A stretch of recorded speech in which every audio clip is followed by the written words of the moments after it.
नमस्कार, गुलमोहर किचनमध्ये आपलं स्वागत आहे। तर आज मस्त अशी झणझणीत, चमचमीत आणि घरात सगळ्यांना आवडेल अशी सोयाबीन चंक्सची भाजी बनवलेली आहे। खूप छान अशी होते। पोळीबरोबर, भाकरीबरोबर किंवा भाताबरोबर सुद्धा तुम्ही ही खाऊ शकता किंवा डब्याला सुद्धा ही भाजी देऊ शकता। एवढी छान होते आणि ही जी भाजी आहे ना, अगदी नॉनव्हेजच्याच चवीची होते।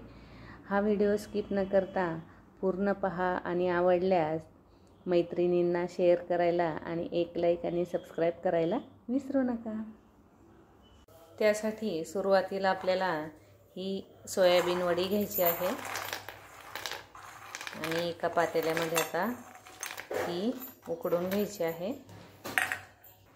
त्यामध्ये थोडंसं मीठ घालायचं आहे आणि अजून थोडंसं पाणी घालायचं आहे।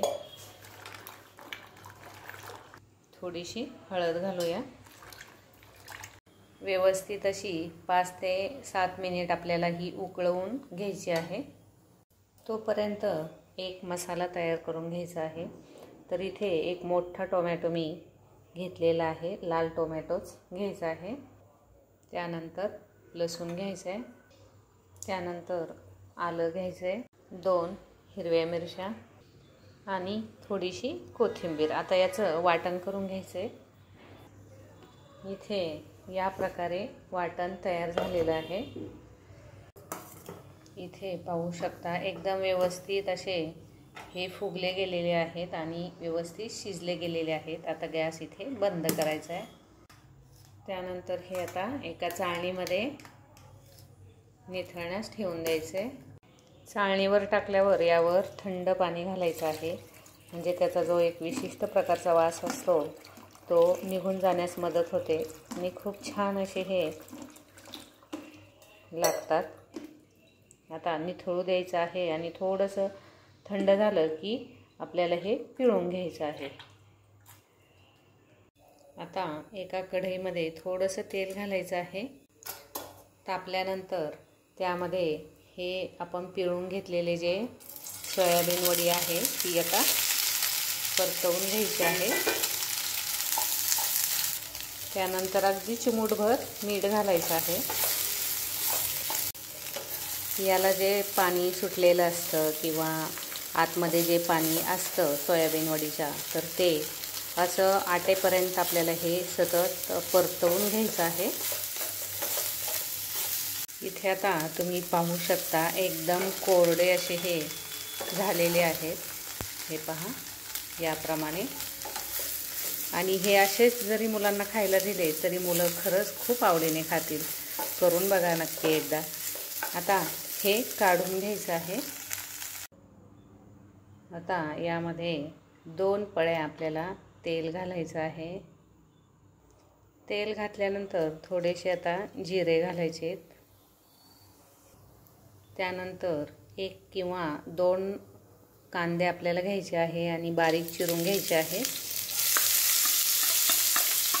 गॅस आता बारीक करायचा आहे। कांदा छान परतेपर्यंत आपल्याला इथे काय करायचं आहे, 2 चमचे चहा पावडर घ्यायची आहे आणि ती छान अशी उकळू द्यायची आहे। इथे छान अशी उकळी आलेली आहे आणि गॅस हा बंद करायचा आहे।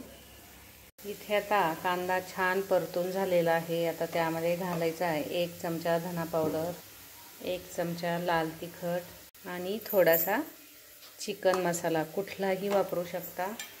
त्यानंतर घालायची हळद आणि हे व्यवस्थित मसाले या कांद्यामध्ये परतवून घ्यायचे आहेत। त्यानंतर घालायचा आहे हा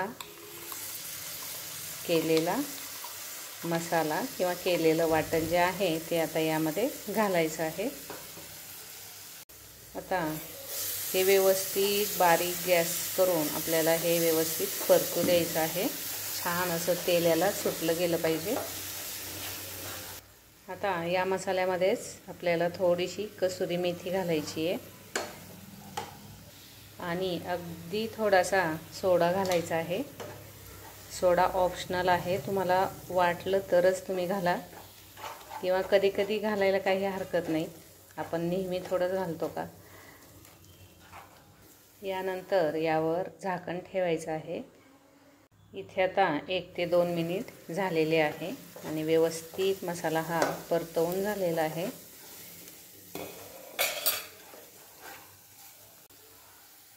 आणि आता या मसाल्यामध्ये हे परतून घेतलेले सोयाबीन आपल्याला यामध्ये घालायचं आहे आणि व्यवस्थित आता परतू द्यायचं आहे. आता यामध्ये चवीनुसार मीठ घालायचं आहे. त्यानंतर आता परतवून दिलं की परत आता झाकण ठेवायचं आहे 1-2 मिनिट. हे व्यवस्थित असं परतवून झालं की आता आपण जे चहा पावडरचं जे पाणी केलेलं होतं ते यामध्ये आता घालायचं आहे. याला छान उकळी आली की गॅस हा बारीक करायचा आहे आणि झाकण ठेवून द्यायचं आहे आणि 5 ते 7 मिनिट याला छान मंद आचेवर शिजू द्यायचं आहे. इथे आता मस्त अशी ही सोयाबीनची भाजी तयार झालेली आहे. थोडीशी आता कोथिंबीर घालूया आणि मस्त अशी ही दिसत पण आहे. चवीला सुद्धा अप्रतिम लागते. चवीला खूप छान अशी ही भाजी लागते. करून बघा नक्की एकदा. चिकन मटन जसं लागतं चवीला तशीच ही भाजी चवीला लागते. खूप मस्त अशी झालेली आहे. हे पाहू शकता तुम्ही.